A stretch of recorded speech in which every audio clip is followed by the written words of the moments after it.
మొదటిగా దేవునికి స్తోత్రం.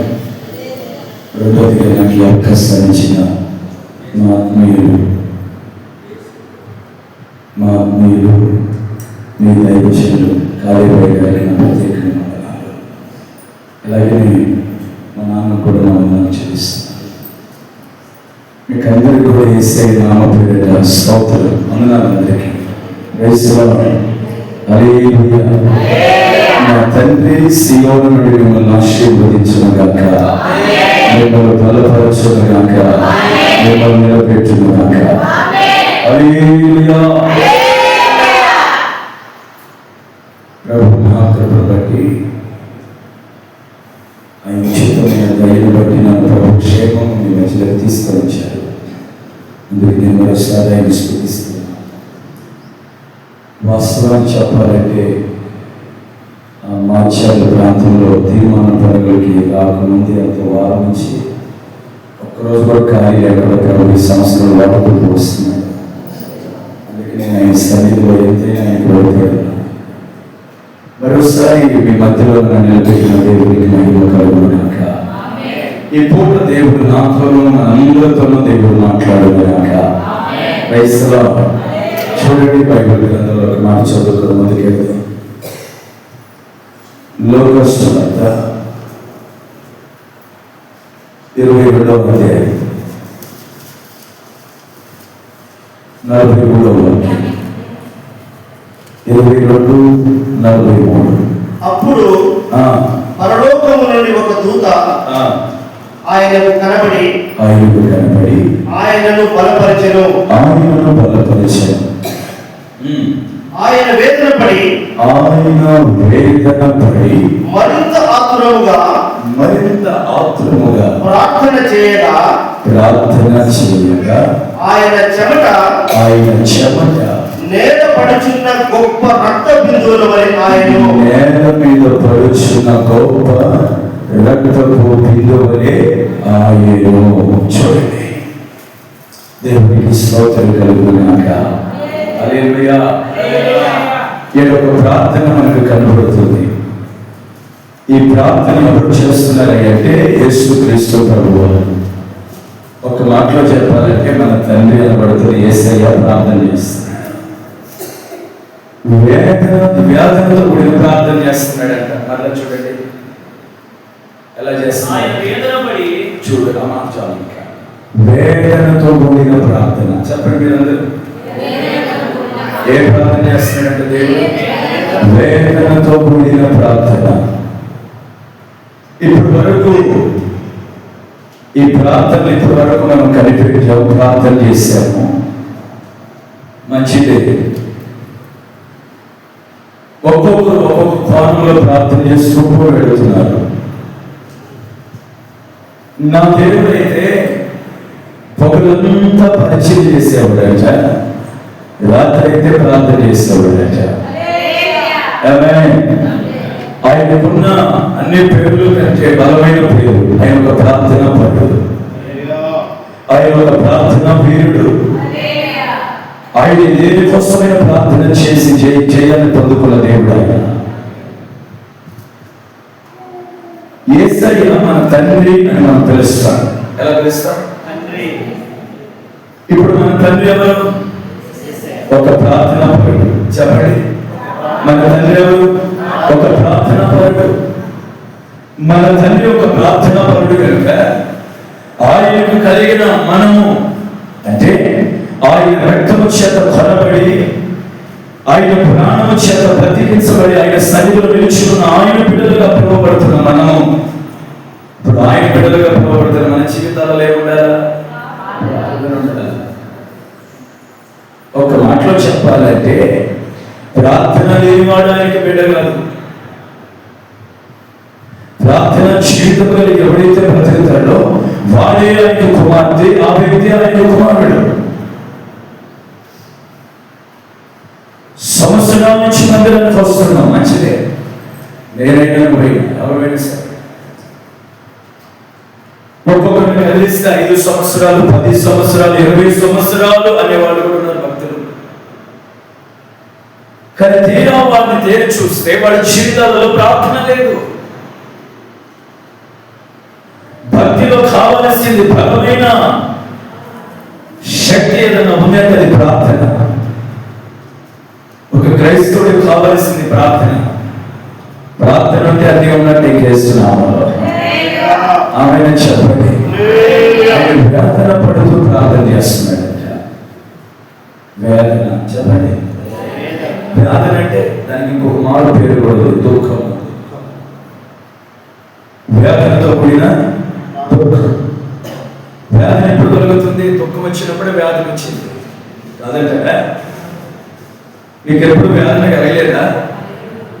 కలిగి ఉంటుంది. ఎప్పుడో చెప్పమంటారా? అప్పుడు వచ్చి ఎత్తిన పడ్డప్పుడు,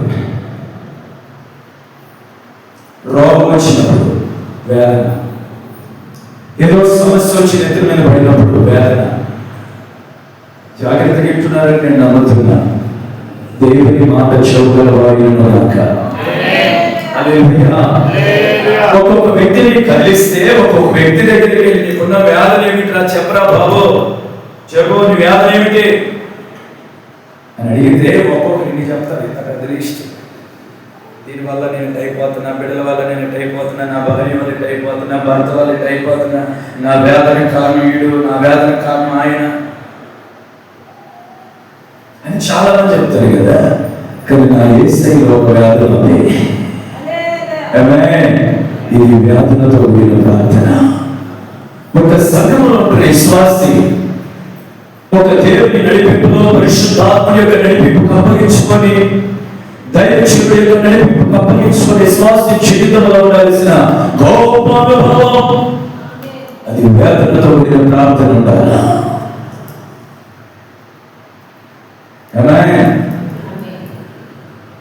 కొంతమందికి ఇల్లు కట్టుకోలేక వేదన, ఏదో సంపాదించాలని వేదన, తపన. వాళ్ళు అనుకునేది వాళ్ళకి దక్కకపోతే వేదన, కృంగిపోతారు వాళ్ళు. అరే ఈ రోజు కాకపోతే ఇంకో రోజు మనకు దొరికింది నాన్న, వేదన పడబాకు, నువ్వు దుఃఖ పడబాకు మాట్లాడాలి తల్లిదండ్రులు. ఇది ఒక వేదన. ఇంతటికి యేసయ్యకున్న వేదన ఏమిటి? ఆస్తులు కావాలనే,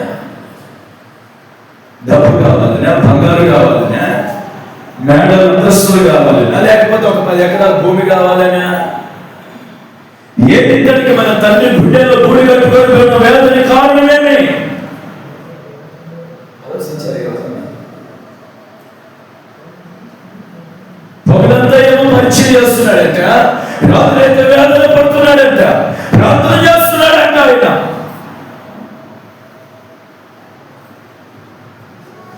కొన్ని గంటలలోనే లేకపోతే కొన్ని క్షణాలలోనే యేసయ్య శిలువ మీద ఎదుర్కోబోతున్నాడు. మహారోదనతో కూడిన బాధను ఎదుర్కోబోతున్నాడు.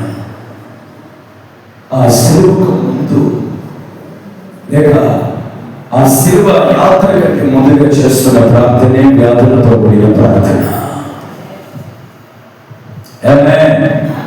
నీకు ఒక్క మాట చెప్పి నేను ముందుకెళ్తా, బలమైన మాట చెప్పి ముందుకెళ్తా. యేసయ్య ఎందుకు వేదన పడుతూ ప్రార్థన చేస్తున్నాడంటే, యేసయ్య భూమిలోకి వచ్చింది నీ కోసము నా కోసము ప్రాణం పెట్టడానికి. 1, 2 నీ కోసము నా కోసము రక్తం కార్చడానికి. ఆయన పరిశుద్ధుడు, ఆయన రక్తంలో కూడా పరిశుద్ధత ఉంది. హల్లెలూయా. ఆ పరిశుద్ధుడు భూమిలోకి వచ్చింది ప్రాణం పెట్టి తన రక్తము కార్చి మనం రక్షించడానికి. ఇప్పుడు ఆయన పరిశుద్ధుడు, మనందరి కోసము ఆ పరిశుద్ధత తొలగింది, పాపమంతా ఆయన మీద మోపబడింది. పాపమంతా ఆయన మీద మోపబడింది అంటే ఆమేనంటే నాకేం అర్థం కావట్లేదు. విశ్వాసి ఎక్కడ ఆమేనాలో ఎక్కడ అనుభూతం నేర్చుకోవాలి. Praise the lord. హల్లెలూయా. జాగ్రత్త, నేను చెప్తున్నాను, మీరు జాగ్రత్తగా విందురుగాక. నెల్లూరు రోడ్డు కాబట్టి కొంచెం యాసగా ఉంటుంది, జాగ్రత్తగా వినండి. దేవుడు మిమ్మల్ని దీవించండి. హల్లెలూయా, హల్లెలూయా. సరే, మరి పాపం అంతా ఎవరి మీద మోపబడింది? యేసయ్య మీద. ఇప్పుడు మన కోసం ఆయన ఏమైపోయాడు? పాపిగా మార్చబడ్డాడు. ఎలా మార్చబడ్డాడు? పాపిగా. పరిశుద్ధుడిగా పిలువబడుతున్న ఆయన కొంచెం వయసు పాపిగా పిలువబడుతున్న ఆయన పరిశుద్ధిగా ఒకప్పుడు పిలువబడ్డాడు. ఇప్పుడేమో నా కోసమే అనండి. కొంతమంది అంటారు నా కోసం అంటారు. నీ కోసమే ప్రభు సిలువబడ్డాడా అంటారు చాలా మంది. ముందు వీడి కోసమే కాదు, నా కోసం బలైపోయాడు చెప్పుకోగలిగాడా, నా కోసం రక్తం కాచాడే చెప్పగలిగాడా. మనందరి కోసం ఆయన పాపిగా మార్చబడ్డాడుగా. జాగ్రత్తగా రండి. తండ్రికి ఉన్న పేరు ఏమిటి? ఆయన పరిశుద్ధుడు. చెప్పండి, పరిశుద్ధుడు. ఏ క్షణమున మానవాని పాపం అంతా దేవుని మీదకి వచ్చిందో, అంటే యేసుక్రీస్తు ప్రభువారి మీదకి వచ్చిందో, ఆ క్షణము వచ్చిన మరు వెంటనే తండ్రి కుమారుడు చేయబడబోతున్నాడు. అందుకే అంటాడు కదా, నా తండ్రి నా చెయ్యి అనలేదా? ఎందుకు ఇచ్చాడు? నీ పాపం కోసం, నా పాపం కోసం, మనందరి పాపాన్ని నా యేసయ్య శిలువ మాన మీద భరించాడు. చెప్పండి కూడా స్తోత్రం చెప్పండి గట్టిగా.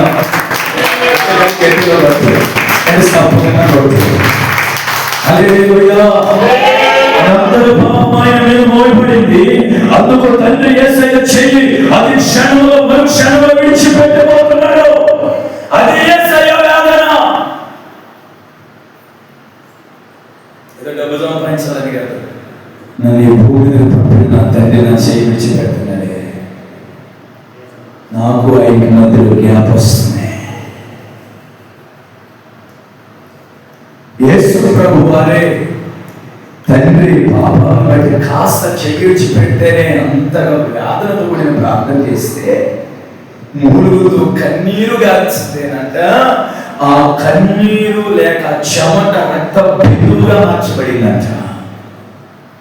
ఏ రోజన్న వాళ్ళంతా చెమట పట్టిందంటే మీరు ప్రార్థన చేశారా? మిమ్మల్ని నాన్న కాదు, మిమ్మల్ని నేను చేస్తున్నా. అందుకే అంత ధైర్యంగా చెప్తున్నా. మిమ్మల్ని మీ ప్రార్థన గదులలో మీరు ప్రార్థన చేసిన చోట ఏసీ పెడితే చెమట అడగాలింది. ఇదిగో ఈ మాత్రం ఫ్యాన్ పెడితే కేడా ధాన్యాలు అనేవాడికి చెమట గాలింది. అర్థమవుతుందా? ప్రార్థనలో కూర్చోండి, స్విచ్ ఫ్యాన్ అంటారు చాలా మంది. ఎందుకు వెయ్యాలా? యేసు ప్రభు ప్రార్థన చేస్తుంది, ఏసీ ఉండిందా? యేసు ప్రభు ప్రార్థన చేస్తుంటే ఫ్యాన్ ఉండిందా? మరి నువ్వు నేను ఎందుకు ప్రార్థన అనుభవం కాలేకపోతున్నావు? మంచిదే, వస్తున్నావు మందిరానికి, ఉపవాస ప్రార్థనకి వస్తున్నావు, ఆదివారం అంటే వస్తున్నావు, శనివారం అంటే వస్తున్నావు, మంచిదే. కానీ నీ ప్రార్థన దేని కోసం ప్రార్థన చేస్తున్నావు? అన్నిటి కోసం చేస్తున్నాను అయ్యారు. అన్నిటిని పక్కన పెట్టి ముందు ఆయన నీతో ఉన్నాడో లేదో చూసుకో. ఇది ప్రార్థన అనుభవం. ఉండాల్సిన వాడే నీతో లేకపోతే నువ్వు ఎంత ప్రార్థన చేసిన పాట ప్రయోజనం ఏందక్క?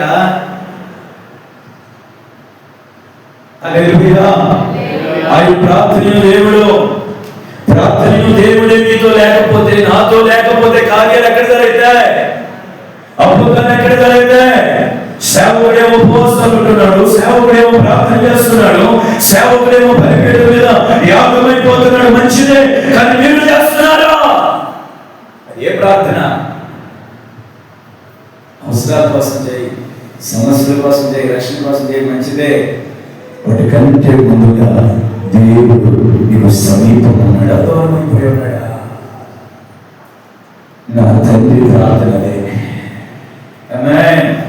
ప్రార్థన చేసే ప్రతిసారి మీరు నాతో ఉండండి ప్రభువా, నా ప్రార్థన వినండి ప్రభువా, నా ప్రార్థనకు చెవి ఉండండి ప్రభువా, నా ప్రార్థనకు ఆమేనండి నాయన.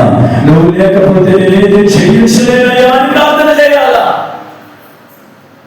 దేవుని బిడ్డ అనుభవంలోకి రావాలి యేసు నామములో. ఆమేనండి. ఇప్పుడు ఒక దేవుని బిడ్డ ఆ ప్రార్థన జీవితంలోకి రావాలి. తండ్రి యేసయ్య చెయ్యి విడిచిపెడితే తట్టుకోలేకపోతున్నాడంట. మరి ఎన్నిసార్లు నువ్వు దేవుడికి దూరంగా లేదు? ఎన్నిసార్లు ఆయన సన్నిధికి దూరంగా లేదు? 2025 సంవత్సరం అంతా ప్రతి ఆదివారం నమ్మకం వచ్చి విశ్వాసులు ఎక్కడున్నారా? ఎన్నిసార్లు ఆయనకు నువ్వు దూరంగా లేదు? ఈ ప్రవర్తన బట్టి, నా ప్రవర్తన బట్టి, మన లోపాలను బట్టి, మన అతిక్రమాలను బట్టి ఆయన సన్నిధి మనతో ఉందా? దూరమైపోయిందా? ఆమేన్. హల్లెలూయా. ఒక దైవజనుడిగా ఎందుకు ఎప్పుడు ప్రార్థన జీవితం గురించి నేను ఇది చెప్పడానికి నేను నిలబడ్డా. సంఘ క్షేమాభివృద్ధి కోరిక, అభివృద్ధి ఉండాల్సింది ధనము కాదు, అభివృద్ధి ఉండాల్సింది ఇంకోటి కాదు. సంఘములో పరిశుద్ధత అభివృద్ధి ఉండాలా, సంఘములో ప్రార్థన అభివృద్ధి ఉండాలా. ఈ అభివృద్ధి కలిగిన సంఘము వర్గాలతో ఆయన నామములో, ఈ అభివృద్ధి కలిగిన సంఘము అంచులంచులుగా జీవించబడుతుంది ఆయన నామములో. ఉండాల్సింది లేకుండా ఏదేదో ఉండాలంటే ఎందుకు నాకు అర్థం కాలేదు. అంతా పక్కన పడేయటానికి తప్ప ఇంక దేనికి పనికిరాదు.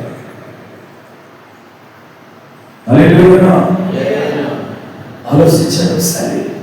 ఇప్పుడు చేయి గుళ్ళ మీద పడండి. కుడి చెయ్యి తెలీదా? కుడి చెయ్యాలి, చేయదు. ఇది కుడి చెయ్యాలి. ఇది గుళ్ళ మీద పడి యేసయ్యా నాకు దూరంగా ఉందయ్యా, నన్ను దాటిపోవద్దు, నాతో ఏమన్నా ఇది మొదలుకొని నీవు నాతో ఉన్నావో లేదో నేను తెలుసుకున్నాను గాక. ఆమేన్ అనండి. హల్లెలూయా. చాలా మందితో స్నేహితులు ఉన్నారు, చాలా మందితో త్రాగుబోతులు ఉన్నారు, చాలా మందితో క్రైస్తవులు త్రాగుబోతులు స్నేహం. మహాబంధం, రక్తబంధం కన్నా గొప్ప బంధం ఇది. మరి వాడు ప్రాణం పెట్టిండా, నా యేసే ప్రాణం పెట్టిండా? చెప్పండి. మరి ఆ బంధమే దూరం అయిపోతుంది. ఈ బంధాలు ఎందుకు? ఈ బంధాలను ఒక రోజు నీళ్ళు నొట్టుకొట్లో పడేస్తాయి. ఏసేపు పడేలేదా? నీళ్ళు నొట్టుకొట్లో పడేలేదా ఏసేపుని? ఈ బంధాలని అర్థమైనవి. శ్రేష్టమైన బంధం, అనుబంధం ఏదైనా ఉంది భూమి అంటే అది నేను ప్రకటిస్తున్నా యేసుక్రీస్తు బంధం మాత్రమే. యేసు సమస్తాన్ని కోల్పోయాడు, సమస్తాన్ని కోల్పోయాడు. ఆదరించాల్సిన భార్య, గాయాలు కట్టాల్సిన భార్య, నేనున్నా ధైర్యం ఉండి అన్ని పోతే పోయినలే, నేను ఉండాలి ధైర్యం ఉండు. ఏ రోజైతే నా మెడలో తాళి కట్టావో ఆ రోజు నేను నిబంధన చేసిన సావైన బతుకైన నీతోనే. అలీ చెప్పలేదంతా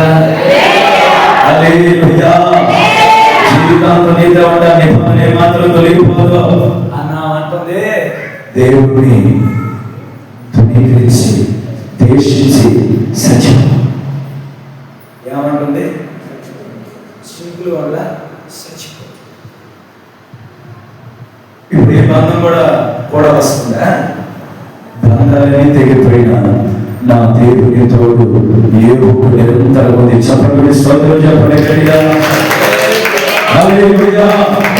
నేను ఏమంటున్నానంటే మీరు ప్రార్థన చేసే ప్రతిసారి ఆయన మనతో ఉన్నాడో లేదో మనం తెలుసుకోవాలి. ఈ సబ్జెక్ట్ దీన్ని రాసుకో, డైరీ ఉంటే రాసుకో. ఆయన ఉన్నాడా నీతో? అసలుకి కొంతమందితో దయ్యాలు తోడున్నాయి. ఏం తోడున్నాయి? వాడితో స్నేహం.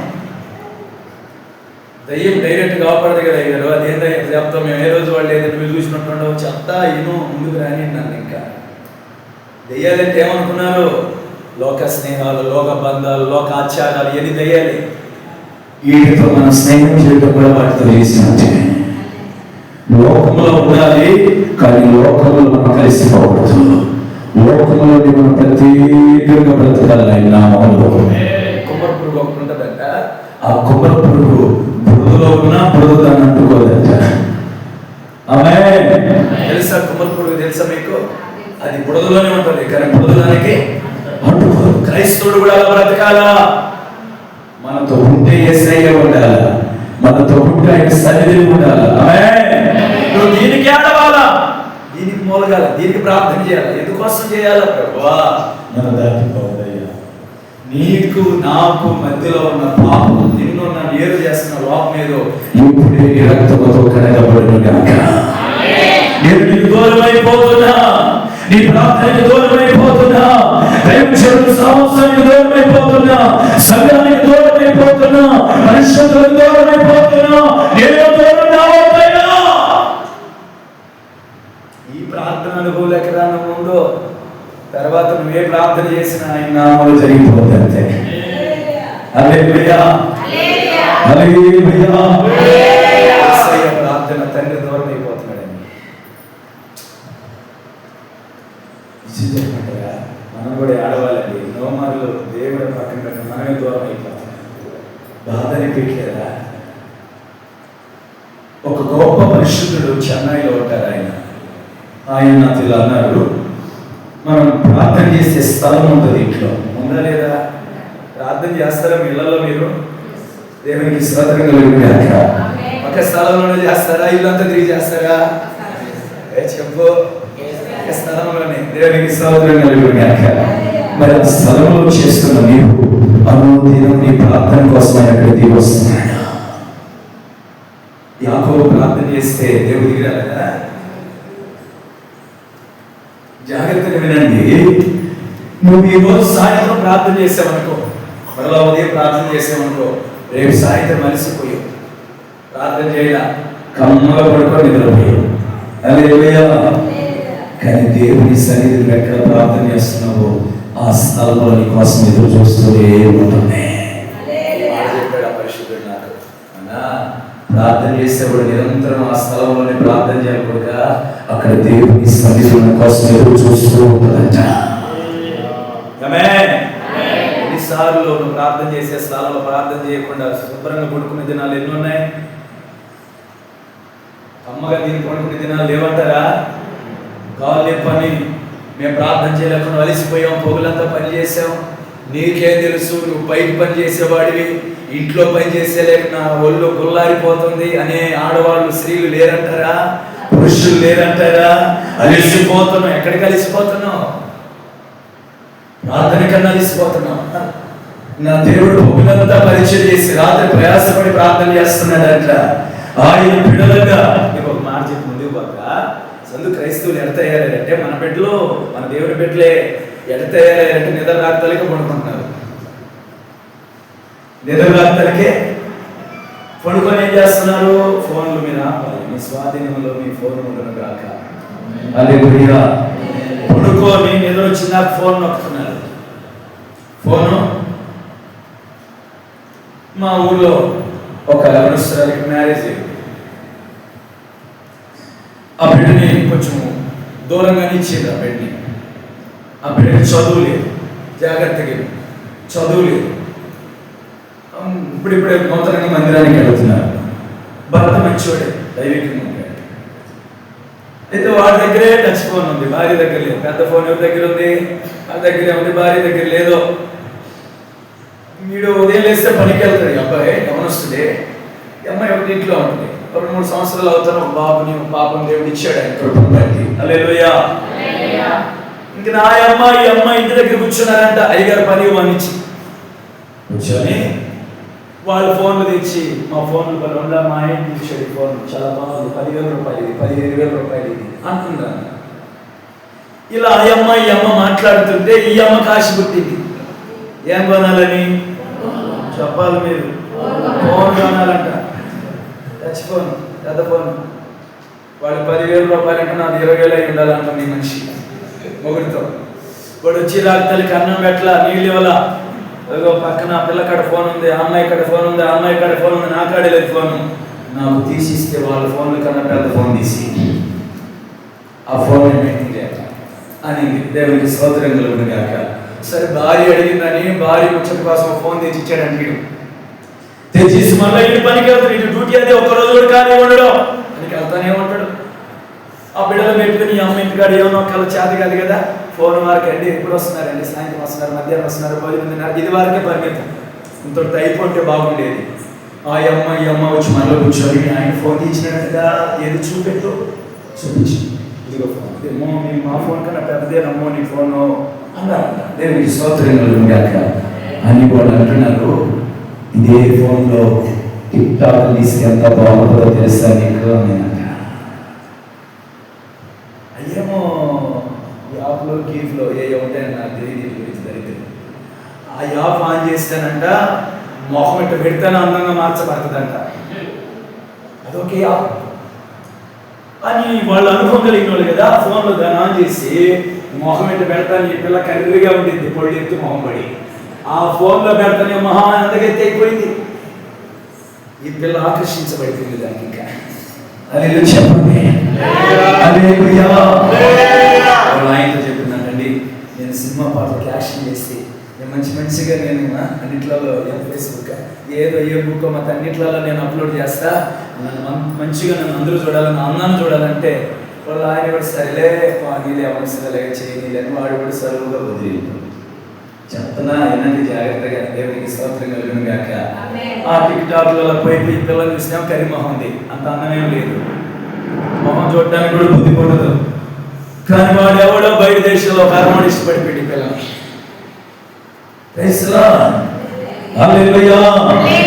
ఒక చిన్న లోపం, క్రైస్తవులో ఉన్న ఒక చిన్న లోపం ఒక పెద్ద పాపానికి వదిలేసింది.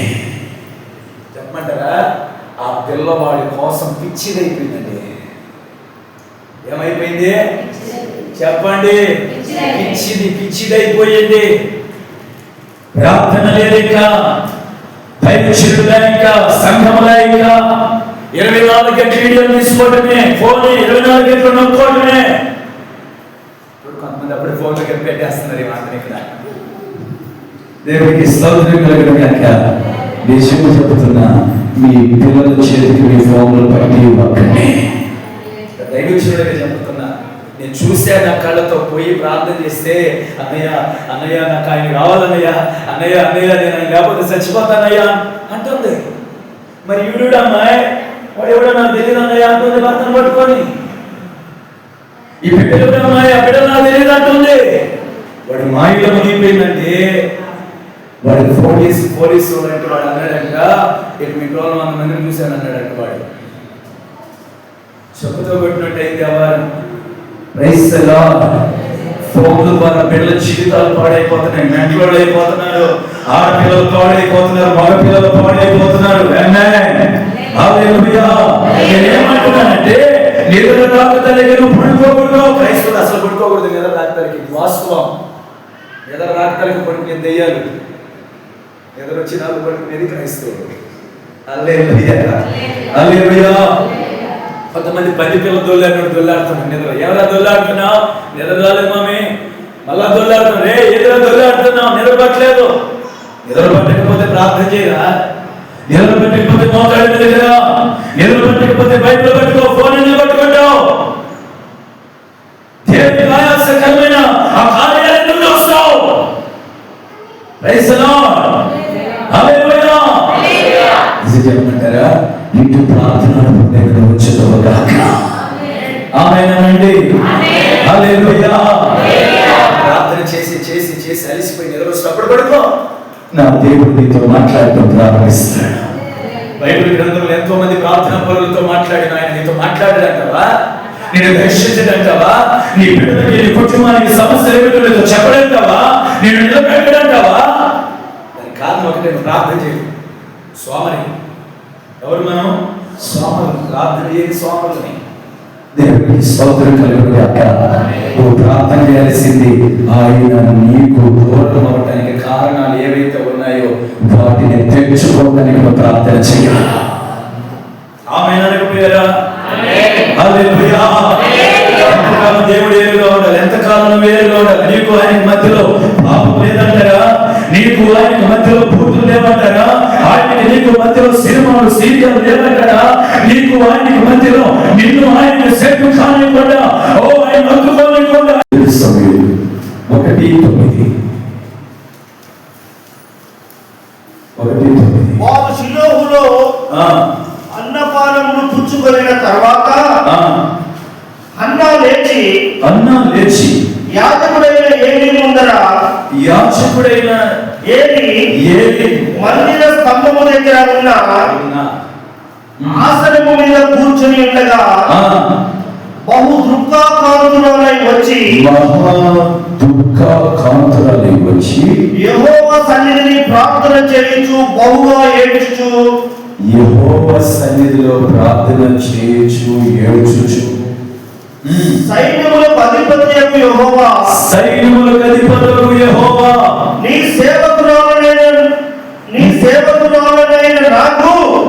సేవకురాలైన నాకు కలిగి ఉన్న శ్రమను చూచి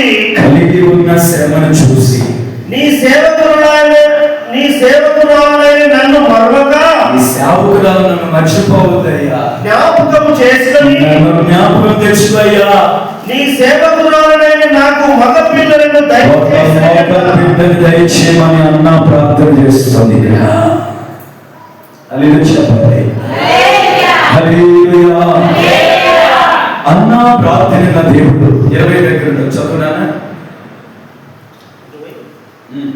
అయితే హన్నా బిడ్డ పాలు విడిచి వరకు నేను రాను, వాడు యెహోవా సన్నిధిని అగుపడి తిరిగి రాక అక్కడనే ఉండినట్లుగా నేను వారిని తీసుకొని వద్దునని ముందుగా 20 కంటే ముందుకు వచ్చి ఎల్కా నాయను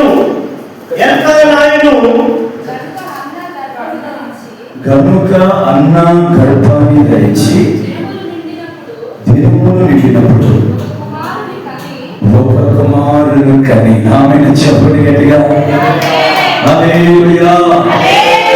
అన్న దేవుని మందిరానికి వచ్చింది. ఆమె బహుగా ఏడుస్తుంది, ప్రార్థన చేస్తుంది. ఆమె ఎందుకు ప్రార్థన చేస్తుంది? ఒక మగ బిడ్డ కావాలి. చెప్పండి మీరందరూ, మగ బిడ్డ కావాలి. ఆ బిడ్డ కోసం నేను దేవుని సన్నిధిలో రోదన చేస్తుంది. ఒక మాటలో చెప్పాలండి. ఆమేన్. రెండోదిగా అన్న ప్రార్థన. యేసయ్యేమో తండ్రి దూరం అయిపోతున్నాడని ప్రార్థన చేసయ్యా, నాకు దూరం అవ్వద్దయ్యా. ఆ దూరాన్ని నేను తట్టుకోలేకపోతున్నానని కన్నీళ్లు పెట్టి రోదనతో చెమట కార్యంతగా ప్రార్థన చేసి రక్త బిందువులే భూమి మీద పడేంతగా ప్రార్థన చేస్తే అన్న ఏమో నాకు కొడుకు కావాలని ప్రార్థన చేస్తుందంట. హల్లెలూయా. హల్లెలూయా. ఇక్కడ మీ అందరికి ఒక కొడుకు నా దేవుడు ఇచ్చిన గాక. ఆమె చెప్పడు చేతులెత్తి హల్లెలూయా. అన్నకి బిడ్డలు లేనప్పుడు బహుగా నిందలు ఎదుర్కొనింది, అవమానాలు ఎదుర్కొనింది. ఏ నిందలు? గొడ్డుపోతురాలు. చెప్పండి చెప్పండి, గొడ్డుపోతురాలు. ఆమెకి ఇప్పుడు బిడ్డలు కొట్టరు, ఏం కొట్టరు. ఆ మోహం చూడకూడదు, ఆమె ఎదురు వస్తే ముందుకు వెళ్ళకూడదు. ఏ కాదు లోకంలో ఉండేటి అన్ని గొడ్డుపోతురాలు ఎదురు రాకూడదు. కుక్క, నక్క, పిల్లి, ఇవన్నీ పాటలు ఉన్నాయిగా భూమి మీద.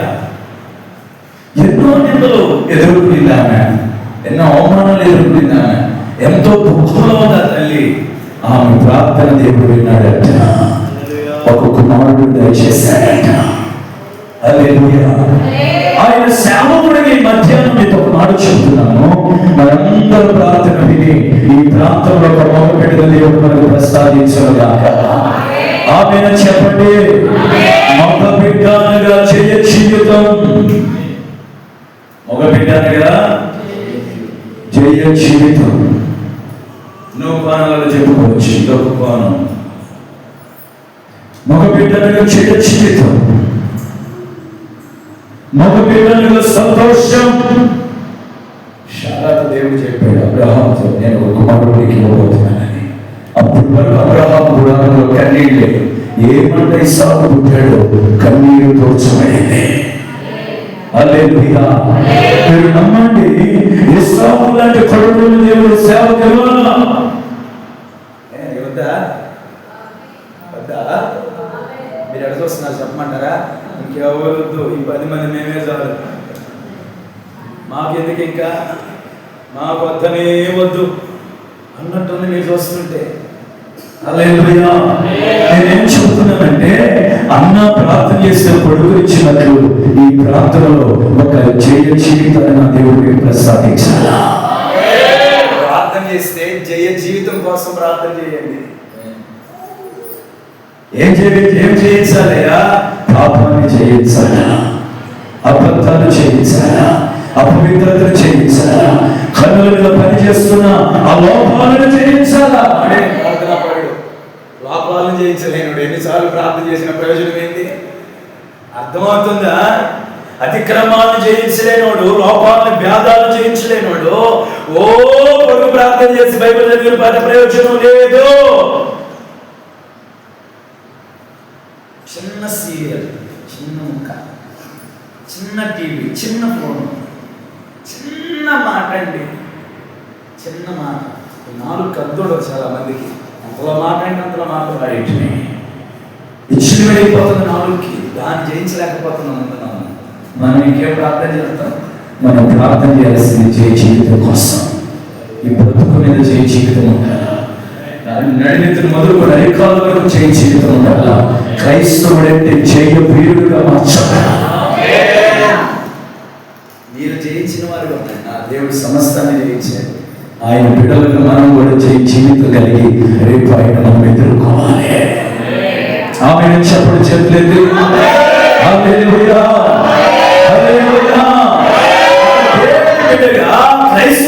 క్రైస్తవుడుగా మనమే జయించలేకపోతే ఇక మనం చూసిన వాళ్ళు జయిస్తారా? మనమే జయించలేకపోతే మనం చూసిన వారు ఎవరైనా జీవితం అనుకునేకి వస్తారా? మొదట ఒక దేవుని బిడ్డగా మనం జయించాలి. ఏం జయించాలా? లోకాన్ని, లోకాశలను జయించాలి. వీటి మీద అధికారం రావాలి మీకు. మీరు జయ జీవితం కలిగిన వారిగా బ్రతికితే తప్పుగా ఆయన మీ ప్రార్థన వినబోతున్నాడు. ఒక కుమారుడే ఇవ్వబోతున్నాడు. 2 ఆ కుమారుడే సంతోషం. అబ్రహాము సంతోషం కలిగింది. మీరు ప్రార్థన చేస్తే మీ ఆత్మీయ జీవితంలో సంతోషం కలగాల. ఎప్పుడు ఏడుస్తాం లేదన్నా, ఎప్పుడు దుఃఖపోతాం లేదన్నా. ఏ దుఃఖం ఉండాలో ఏ దుఃఖం ఉండకూడదు అర్థం కావట్లేదు చాలా మందికి. ఏడవాలో ఏడవకూడదు అర్థం కావట్లేదు చాలా మందికి. వారిని కదిలిస్తే ఆడుస్తారు చాలా మంది. ఏదో అర్థం కాదు కానీ ఆ నీళ్ళు ఆడుంటాయి కూడా తెలియదు. ఆ కళ్ళల్లో కాసుకొని ఉంటాయి. కాస్త ములుగుచ్చుకోకూడదు. అప్పుడే దూడస్తా ఉండవు. ఏడుంటే అసలు అర్థమే సావదు. నాకు ఇప్పుడు కూడా అర్థం కావట్లేదు. ప్రతిదానికి ఏడుస్తారు, ప్రతిదానికి కురిగిపోతారు, ప్రతిదానికి డబ్బైపోతారు. మీ కన్నీరు ఎక్కడ పడాలో అక్కడే పడాలి. మీ కన్నీరు ఎక్కడ కావాలి అక్కడే కావాలి. అన్న ఎక్కడైతే అక్కడ కాచిన కన్నీళ్ళు పోయి ఎవరికంటే వాడికి చెప్పుకునింది బాధ, ఎవరో తీర్చారు ఆ బాధని. దేవుడు మాత్రమే ఆ బాధని తీర్చగలిగాడు. మీరు దేవుని మందిరంలో పూట కన్నీటితో కలిగి ప్రార్థన చేయండి. మీరు ఇంటికి వెళ్ళి లోపల మీ కన్నీటి నా దేవుడు తోడబోతున్నాడు. చేతులతో చెప్పండి. ఎన్నో రోజుల కన్నీరు కాస్తున్నా